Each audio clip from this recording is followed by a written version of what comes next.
G'day, guys, and welcome to another episode of the Mindful Men podcast. I'm your host, Simon Rinnie, and today we're getting mindful about how we can recognize and overcome imposter syndrome.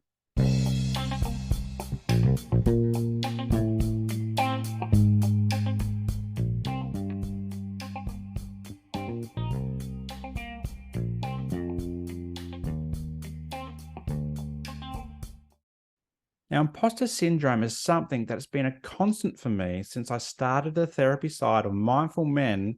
And whilst it's not a mental health condition per se, it certainly impacts our mental health and centers around self-doubt. So in this episode, I wanted to share about how we can firstly recognize imposter syndrome and give you some examples of what it can look like from my own experience. So, what is imposter syndrome? Put simply, it's the feeling like we're a fraud or a phony, or that we don't deserve the success that we've achieved in life. It's a reflection of negative self-talk and can either form part of or maybe be a red flag leading to things like anxiety or depression. Research from Dr. Valerie Young from the Imposter Syndrome Institute indicates there's 5 different types of imposter. And if you're keen to check them out for yourself, I'll put a link to the PDFs in the show notes below. Now, the first is the perfectionist. The perfectionist focuses on how things are done and how they turn out. One single flaw can result in feelings of failure or shame and can even lead to tasks being repeated to pursue perfection. The second is the expert. And the expert is an extension of the perfectionist, but focuses on what they know. So wherever there's a knowledge gap, this can result in those same feelings of failure or shame.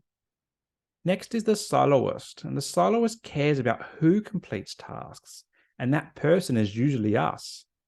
If we think that we're the only person who can do something and we can't, this brings about a whole bunch of negative feelings. The fourth is the natural genius, and this person cares about how and when. Ease and speed are important for this person, and when there's moments of delay or uncertainty, the imposter creeps in. And finally, the last one is the superhuman. This is the person who can juggle multiple roles at the same time and be awesome too.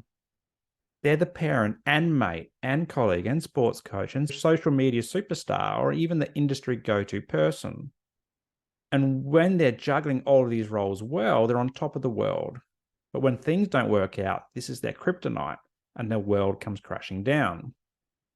Now, if you're like me, you've probably ticked a few of these off in the last few minutes.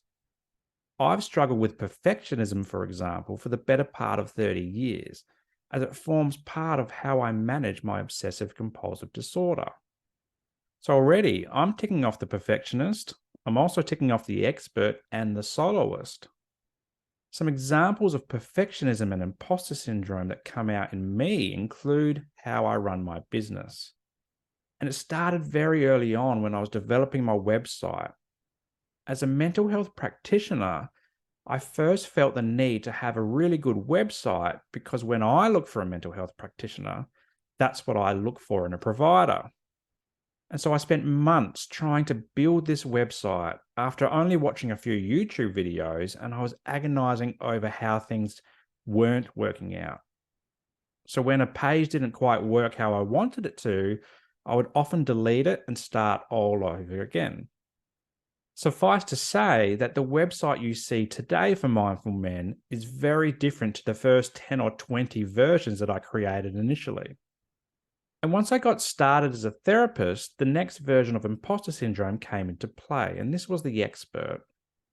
There have been countless times in sessions where I've been wondering if I'm providing enough support. Like, do I have enough mental health tools to give the bloke sitting next to me? Do I have enough in-depth knowledge to justify calling myself a social worker and therapist for men? When I think back to my days studying, I wonder why I couldn't quite develop an in-depth understanding of grand theories conjured up by old guys in decades or centuries gone by. And then from this, why do I struggle so much, and I still do, with talking like a social worker when I meet up with other social workers? This not only comes up during therapy sessions, but also in supervision. I've had various supervisors over the years, and they've all had this amazing ability to just pluck out a concept, tool, or theory out of thin air when we're talking about social work issues. And here I am, sticking to small words that definitely don't have an ism at the end of them. So in this light, I feel I am supposed to be the expert, but at the same time, I have knowledge gaps that make me feel anything but an expert.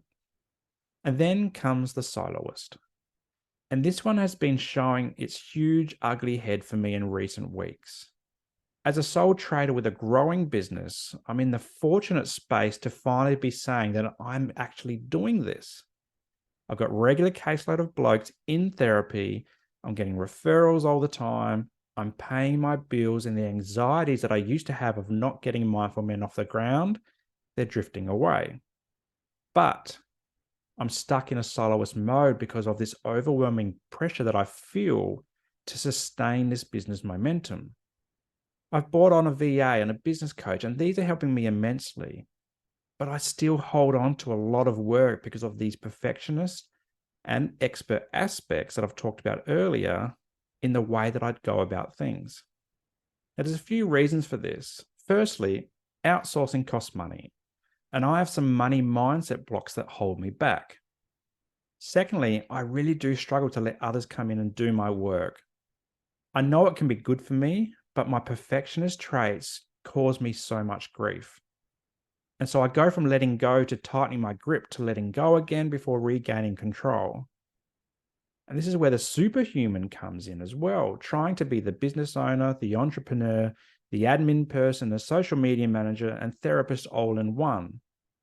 And combining this with my mental health situation, I'm also worried about the effects of burnout. This is constantly on my mind, and I worry about burning out again. But at the same time, as a sole trader, I know that I can't afford to burn out, because if I don't go to work, I don't get paid. This is vastly different from when I previously burned out, because when it happened in 2020, I was in a public service job with bucket loads of sick leave available to me. But now, as a solopreneur, I'm looking at a very short leave balance, if any at all, at the moment. And so when I think of all these things, and let me be honest, I'm thinking about them all the time, I start looking outwards. I look at all the other people in my industry doing amazing things. I wonder how they keep their momentum going and grow their businesses and do their advocacy, how they do their podcasts and get sponsorship for their podcasts so it makes money, not costs them money, and how they have the time, money, and creative freedom to do all the things that they want to do, which are also the things that I want to do too. An example of this is I recently attended the International Mental Health Conference on the Gold Coast. For 3 days, I got to mingle with amazing people and providers working to improve mental health support and awareness across the globe. And whilst I loved being in that environment, I learned so much and met some amazing people.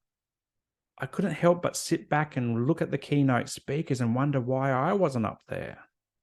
I wondered if I'm doing enough to be famous enough to get that call and say, "Hey, Simon, we really want you at this event to share your story." And as I sat in the crowd and I heard so many other stories around mental health, particularly around surviving suicide attempts, I started wondering whether my mental health story was as profound as theirs, and maybe it's not. So maybe this is why I'm not on stage. The reality of the situation was that not everyone can be on the stage sharing their stories. It doesn't mean that my story isn't worth hearing. It just meant that I didn't get a ticket this time around. This is a perfectly rational way of thinking about things, but imposter syndrome plays on our insecurities and it tells us otherwise. It doesn't let us see our successes. It hasn't let me look at my books and take note that they're almost full and soon I'm going to have to start a wait list. It doesn't let me realize that despite not being a walking encyclopedia of social work and mental health knowledge, that my clients keep coming back to therapy because we have a great connection and the tools that I do provide them really work. Dr. Young notes how people with imposter syndrome are worried about being found out. And I certainly feel this in my therapy business. If my website wasn't perfect, people will think I'm not a good enough therapist and not give me a call. If I'm asked to provide a new therapy tool and I can't, my clients will think I'm too inexperienced to be a therapist and stop coming.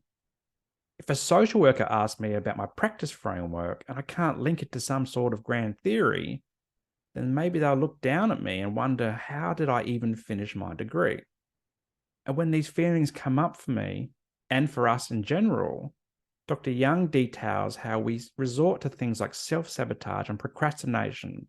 We over-prepare, we never finish things, and we hold ourselves back as a way to protect ourselves. So, how do we overcome imposter syndrome? I often say in all my therapy sessions, acknowledgement of the situation is the starting point. Once we name the issue through acknowledgement, we can then start to work on it because we know what it is. As I mentioned earlier, imposter syndrome centers around negative self-talk. So once we acknowledge that imposter syndrome may be causing us grief, we can look at viewing and talking about ourselves in a different way. Are we looking at the glass as being half empty or half full, for example? And where does this show up for us? Is it in our business or family life, friends, sport, or study? For what purpose do we engage in this negative self-talk? What are the alternative phrases or words that we can use to improve on this? An example for me was at the conference, and I was sitting in the crowd watching one of the keynote speakers. I was feeling all this imposter syndrome coming up. This was actually making me feel quite nauseous and sick. And I was just waiting for someone to stand up, point at me and say, "Simon is a fraud, he shouldn't be here." Then on the PowerPoint presentation, an image came up that said, "I am enough." I looked at this and almost started crying. In this moment, these three words helped me to realize that I was letting imposter syndrome win. And so I repeated these words in my head over and over for the rest of the presentation, and it in fact distracted me from what the presentation was all about. But by doing so, I was able to calm the nerves. I was able to reflect on why I was there and why this was the place that I needed to be. I was able to reflect on my business and recognize that, yep, I've still got a long way to go to realize the full scope of my business dreams, but I shouldn't forget just how far I've come. It made me reflect that I'm still in startup mode. The business is only 9 months old and I've never had a business before. I'm also doing what most social workers don't do.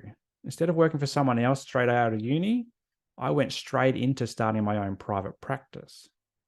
I've grown so much in the last 9 months, and I shouldn't negate celebrating this. As I turned the negative self-talk around, I started to realize that, yes, I am enough. I am enough as a social worker, a business owner, therapist, advocate, dad, husband, and mate. Once I got to this point, I was able to sit back and go, why is all this happening?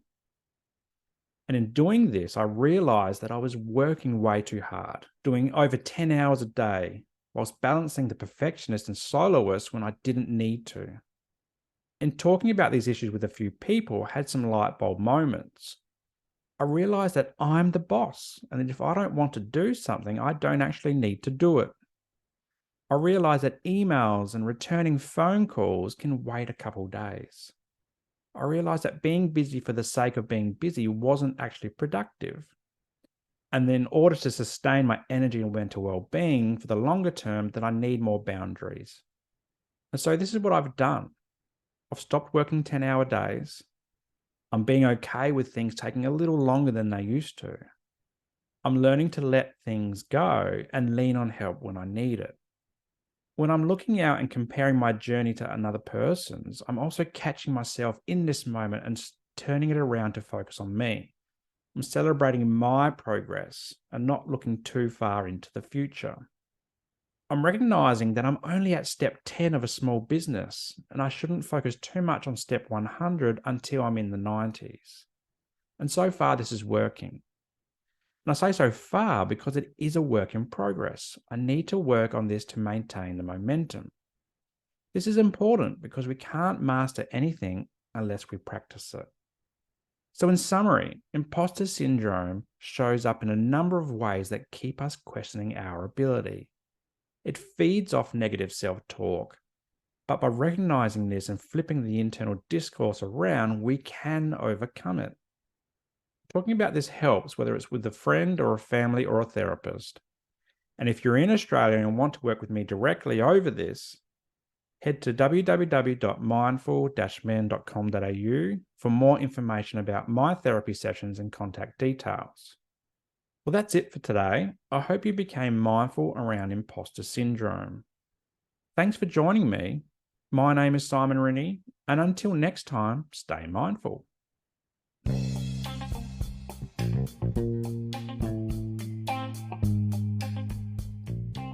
If you enjoyed today's episode, make sure that you like it and leave a comment, and then share it with your mates. Also, subscribe to the channel and hit that notification bell so that you don't miss a moment of future episodes to come.